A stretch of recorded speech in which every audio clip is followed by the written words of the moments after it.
નમસ્કાર દર્શક મિત્રો, હું છું રૂપલ લુણીચિયા. સમગ્ર ન્યૂઝમાં આપનું સ્વાગત છે. બનાસકાંઠા જિલ્લાના દાંતીવાડા વિસ્તારમાં કેનાલમાંથી પૂરતું પાણી ન મળતા ખેડૂતોમાં ભારે રોષ જોવા મળી રહ્યો છે.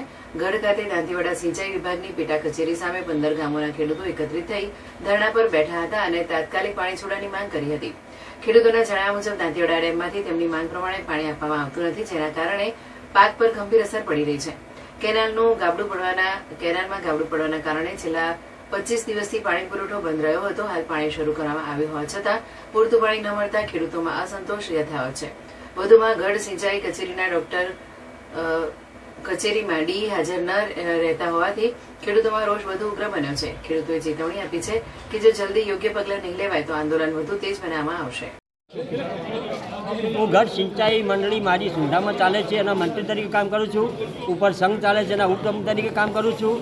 શિયાળાની સિઝનમાં મને પાણીની ખૂબ તકલીફ પડીને અમારો ઘઉંનો પાક બગડી ગયો.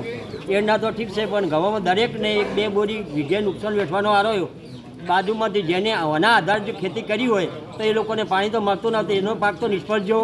ઉનાળામાં પાણી આપવાનું કીધેલું છે, લોકોનો પાક વવરાઈ ગયો. હવે આ દશામાં જો અત્યારે સરકાર કે સિંચાઈ અમને પાણી ના આપે તો લોકોને લાખો રૂપિયાનું નુકસાન થવાની ભીતિ છે. તો સરકારને આનો જવાબ આપવો પડશે અને સરકાર અમને પાણી નહીં આપે તો અમે ઉગ્ર આંદોલન કરીશું અને સરકાર પાસે અધિકારી પાસે જવાબ માગીશું. શું નામ? જોટાના વધારભાઈ હરિભાઈ.